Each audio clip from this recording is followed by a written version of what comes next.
April 7, 2025 is not just another Monday. It doesn't arrive quietly, it arrives cloaked in holy tension. On the surface, the day may seem uneventful. But beneath the calm lies a spiritual pivot point. Something ancient is shifting. And if you've been paying attention, you can already feel it. For weeks now, it may have seemed like heaven went silent. Your prayers echoed back empty. Your inner compass spun without direction. Emotionally, you may have felt disconnected. Spiritually, numb. The truth is, you weren't broken. You were being held in a divine pause. The stillness you felt wasn't emptiness. It was alignment in progress. Now, the atmosphere begins to stir again. On April 7th, two cosmic events align in a way that demands our attention. Mercury stations direct, restoring mental clarity and clearing the fog of indecision, while Venus conjoins Saturn, a serious, karmic union that forces us to examine what and who we've truly been committed to. One brings direction. The other brings definition. Together, they don't whisper, they reveal. This is not a gentle realignment. It's a mirror. A reckoning. A moment that asks you, with all the subtlety of a spiritual thunderclap, are you still pretending? Are you still waiting for life to move without your permission? Because the veil between illusion and truth is thinning, and what's left standing will not be what's convenient, but what's real. As Revelation 3 verse 16 warns, because you are lukewarm, and neither hot nor cold, I will spit you out. This is not poetic metaphor. It is divine urgency. A cosmic call to choose. To commit. To step in fully or walk away. The time for hesitation is over. Today is not a day to coast. It's a day to wake up inside your own life. For some, it's been 3 weeks. For others, 3 months or more. That feeling of inner fog, like something subtle but essential went missing. You couldn't name it, but you could feel it, a quiet disconnection. Like your soul was speaking a language your mind no longer understood. Maybe your thoughts came in pieces, never quite settling into certainty. Maybe your words felt out of place, misunderstood, or swallowed before they could form. Maybe your prayers returned like echoes in a chamber, leaving you wondering if heaven had gone silent. But here is the truth you may not have known how to say: you weren't broken. You weren't abandoned. You were being emptied. Mercury's retrograde, especially through the sign of Pisces, didn't just mess with your mind. It invited you into a spiritual withdrawal, where the illusions of control had to collapse. Where even your clearest plans were clouded so that your deeper truth could begin to re-emerge, not as noise, but as something quieter, stronger, more honest. Now, Mercury stations direct, and the fog doesn't simply lift, it begins to break apart like chains snapping, like sunlight dissolving morning mist.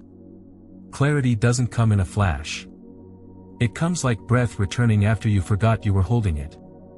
And with it comes a memory, not of the past, but of yourself. You start to remember what matters. You begin to hear your own thoughts again, not the spirals of overthinking, but the sound of conviction rising through the noise. This is not just about clear speech or better communication. This is reorientation. You're not just regaining mental focus, you're reconnecting to your assignment, your alignment, your internal compass. The words you speak now carry different weight. The thoughts you follow now begin to shape a different path. And yet, this is where the spiritual weight enters the room. Today, if you hear his voice, do not harden your hearts. Psalm 95 verses 7-8. Because clarity comes with responsibility. This isn't just relief from confusion, it's a sacred confrontation with what you now know and cannot unknow. You've been handed back your voice. The question is, what are you going to use it for? You may be tempted to rush forward. After a season of fog, urgency feels like a cure. But don't confuse movement with meaning. Mercury's return to direct motion isn't an invitation to sprint, it's an invitation to speak wisely, to choose intentionally, to respond instead of react. Because what you say in this window, what you commit to, walk away from, or finally admit, won't just impact your mood. It will echo into the months ahead. This is the kind of clarity that bends timelines. And don't be surprised if some truths hit you harder than expected. You may realize something you've clung to was never aligned in the first place. You may feel called to speak a truth that changes everything. You may recognize that the version of you that walked into this retrograde is not the one walking out. That's the hidden gift of this entire cycle.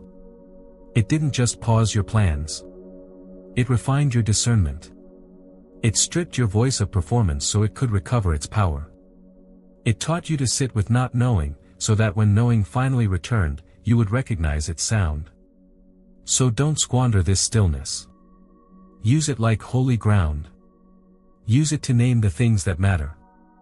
Use it to pray in the language of truth.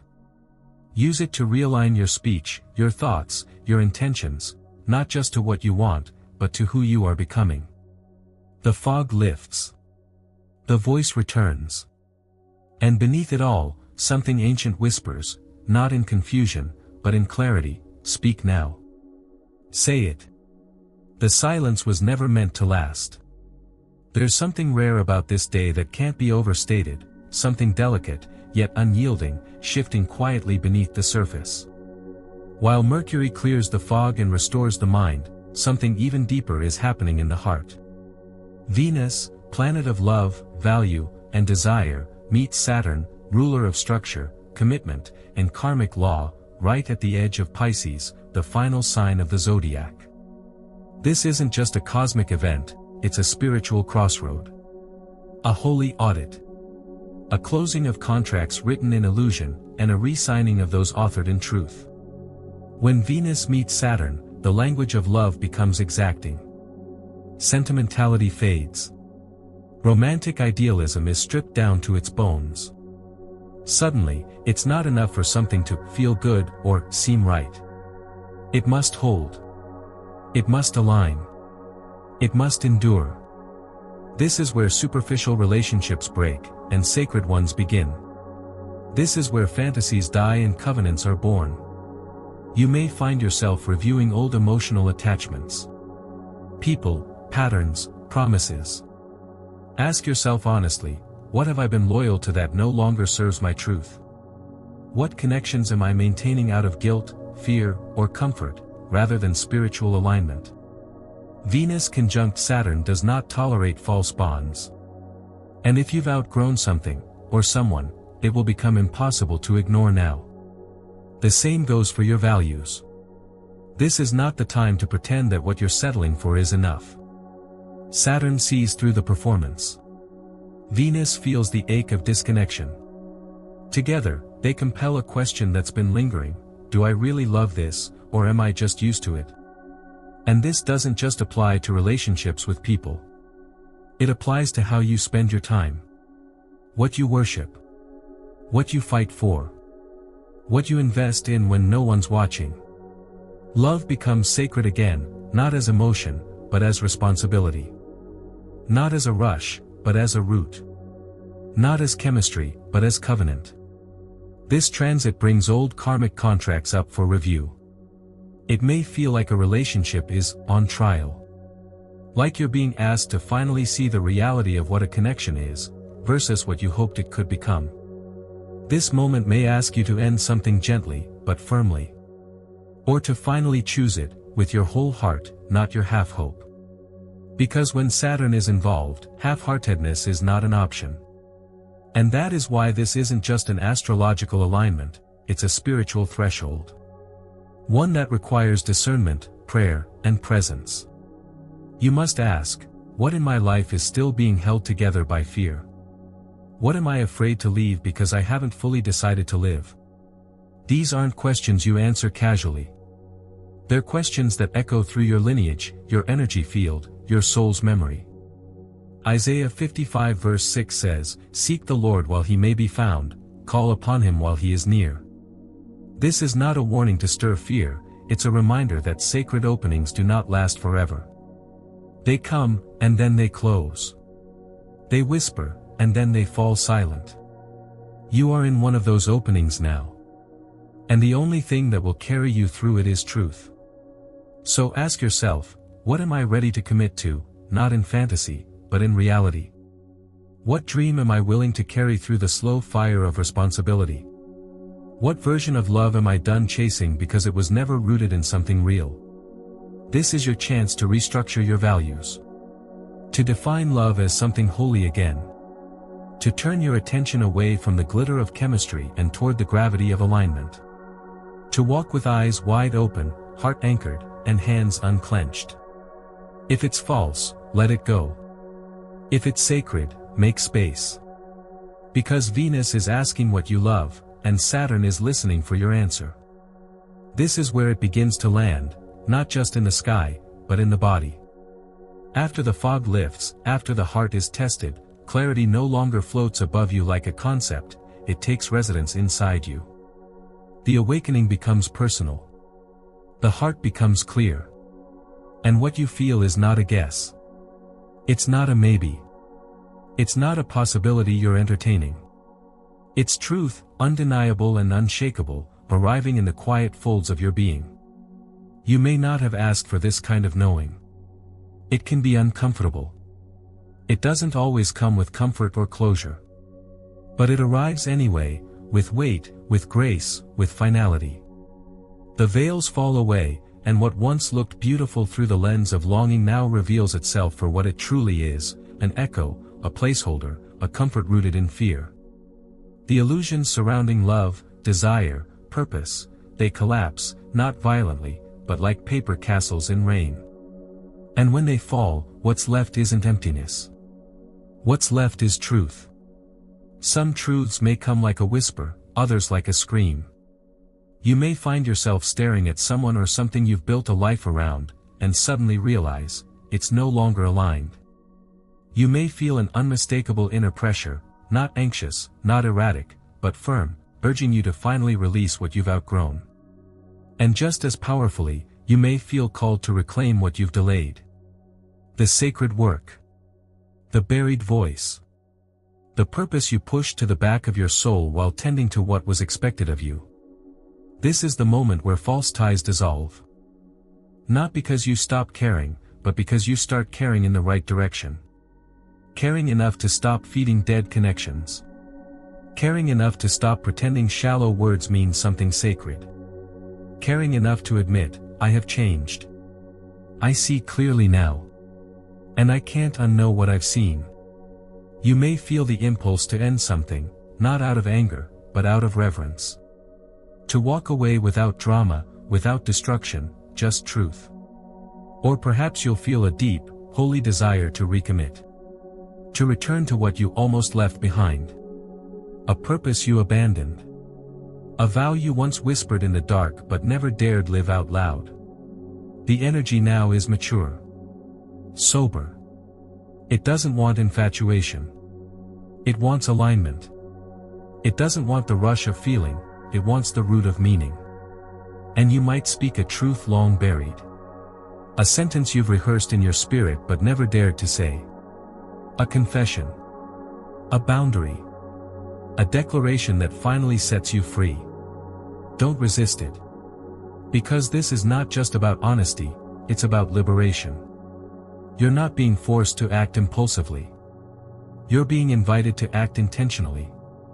The clarity you feel now isn't fleeting. It's been waiting beneath your skin, behind your words, beneath your decisions, through every cycle you tried to ignore. And now, finally, you see it. You feel it. You're ready. This is the heart's awakening. Not as romance, but as recognition. Not as emotion, but as orientation. This is where you stop waiting for the right time to be true. Because that time is here. Not in theory. Not in some distant alignment. Now. In this breath. In this moment. In this decision. While these alignments stir something deeply personal within the individual heart, they do not stop there. Their resonance is also collective. Their ripple, structural. This is not just a week of inner reckoning, it is a mirror held up to the world. A prophetic mirror, asking us not just who we are becoming privately, but what we are tolerating publicly. Venus meeting Saturn doesn't just speak to your love life, it speaks to economies, governments, treaties, financial systems, alliances between nations, and unspoken agreements between power and the people. And what is being revealed now, whether gently or forcefully, is this: the structures built on falsehood will not hold. The agreements made in fear will not last. The systems that reward performance while punishing authenticity are being brought into the light, and under that light, they begin to crack. Diplomatic facades may start to falter. Financial institutions may face unexpected tremors. Policies based on outdated values, especially those that exploit, manipulate, or seduce, will face pressure to either transform or dissolve. But these disruptions aren't simply chaos, they are corrections. They are truth trying to find its way back into our shared field. The same clarity that rises in your personal life is now echoing through the body of the collective. What you are seeing on the news, what you are sensing in global tensions, what you feel when you scroll through headlines or observe people's reactions, it is all part of the same message: what is not real, what is not rooted in integrity, will begin to shake. This doesn't mean collapse is inevitable. It means truth is non-negotiable. We are being called, personally and collectively, into accountability. Into alignment. Into a value system that is no longer performative, but embodied. Whether in romantic partnership or in trade negotiations, in family dynamics or international diplomacy, the question is the same: is this built on truth, or is it built on appearances? Is this built on love, or leverage? On meaning, or manipulation? And we must answer. Not only with our voices, but with how we live, vote, spend, love, lead, and let go. This moment in the sky exposes how collective systems reflect the individual soul, and how the individual soul, when awakened, becomes an agent of global change. The choices you make in your home, the integrity you honor in your relationships, the truth you protect in your daily life, these things matter more than ever. They are not small. They are not private. They are the front line of awakening. Because when enough hearts align with truth, systems follow. So look around. Not with fear, but with discernment. Ask, what am I complicit in? What have I accepted as normal, that is built on harm? What truths am I willing to see, even when they cost me comfort? Because the sky is asking. The season is asking. The spirit is asking. Not to condemn, but to restore. This is a prophetic mirror, and it is no longer fogged over.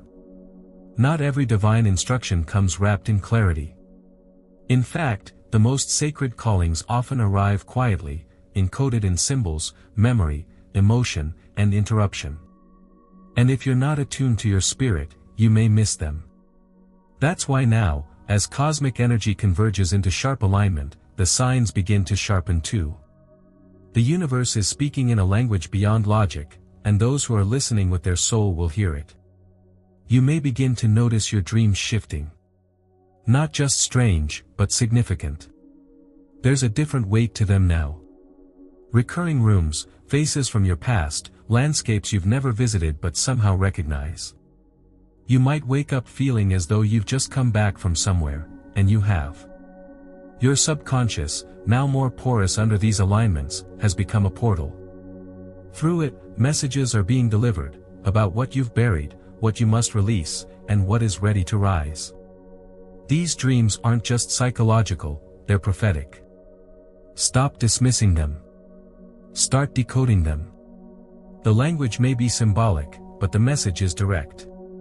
Beyond dreams, voices return, some literal, some spiritual. An old friend resurfaces.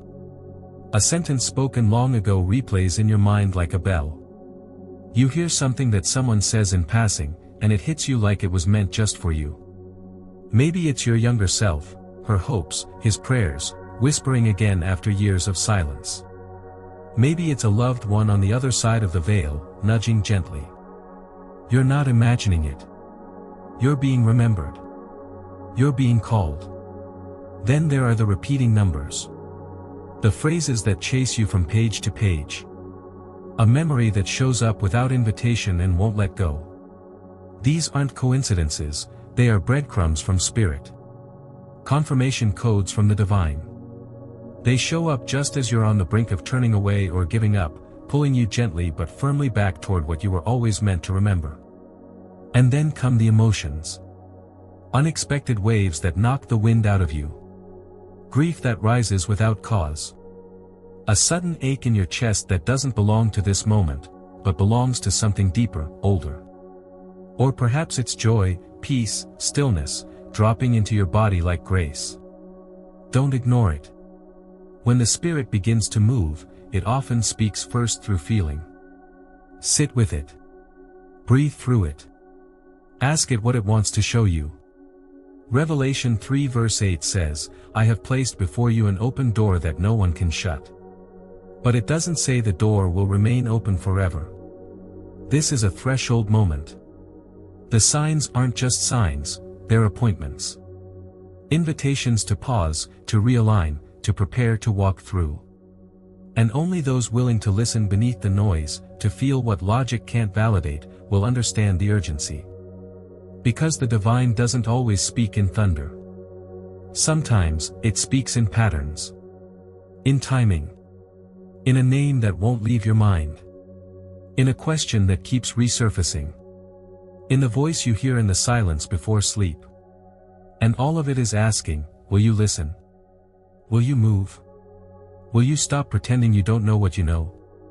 You don't need more proof. You need more stillness. You don't need another sign, you've already seen 3. You don't need the stars to spell it out. Your spirit already knows. The call is not new. The door is already open. And now, the only thing heaven is waiting on, is your yes. There are moments when spirit gives you time to wrestle, to wander, to wonder. It allows you to sit with indecision, to let the weight of a choice reveal its true nature. But this is not one of those moments. This is not a season of slow reflection. This is a spiritual threshold. A covenant moment, divinely timed and prophetically charged, where silence is no longer neutral, and waiting no longer safe. The window that is open now has been formed by design, not accident.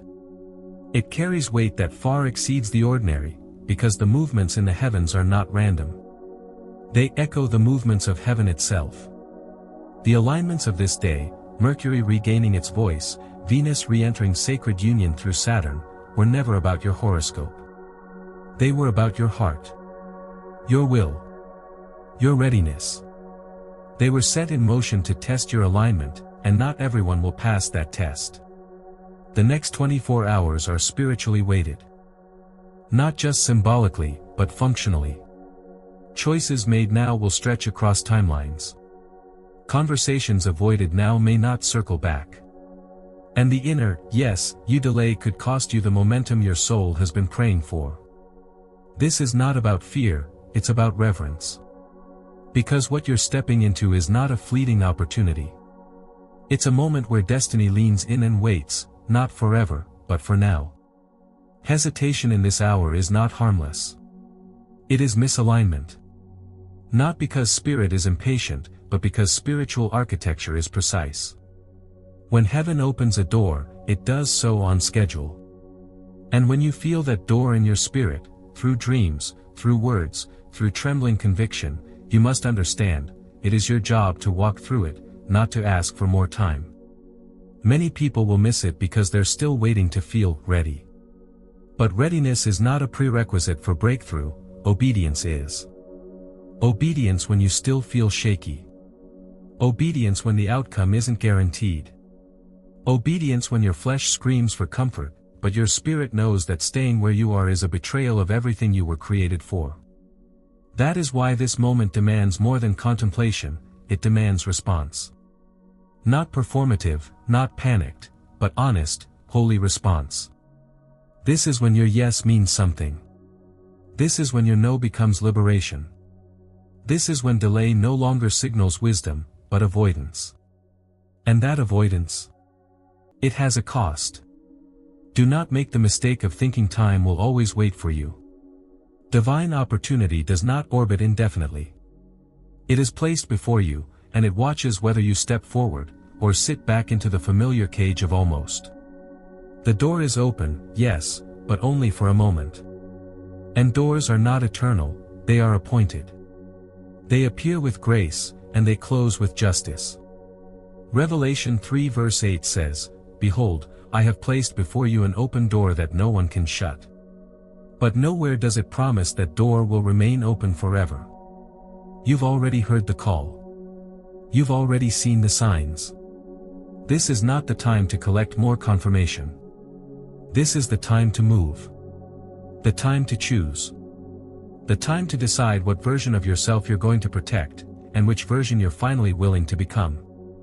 So let the delay die.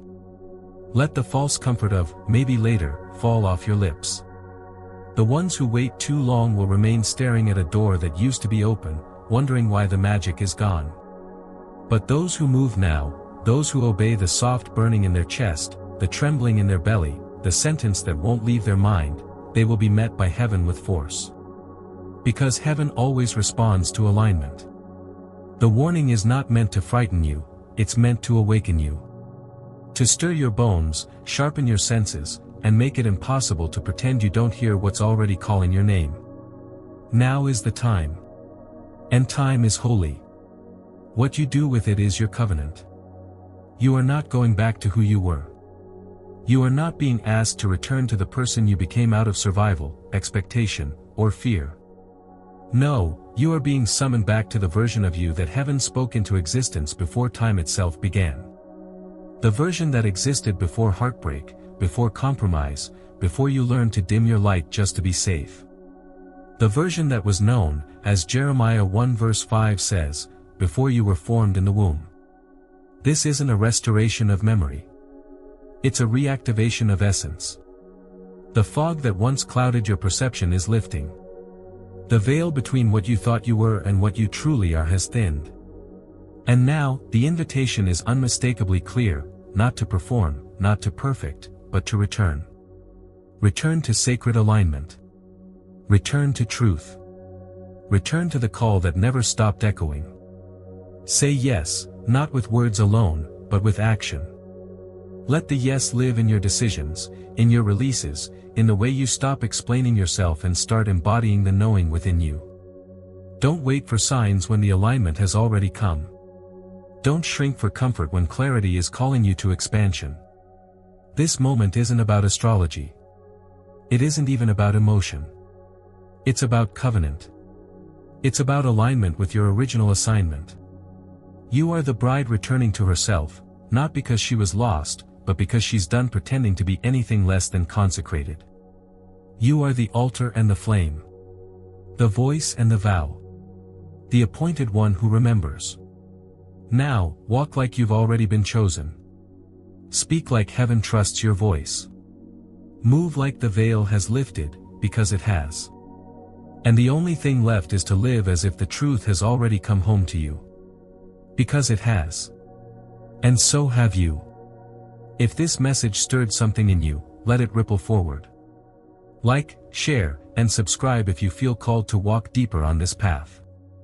And in the comments, leave a word, a sign, or a number that's been following you this week. You never know who else may need to see it. This journey is not over.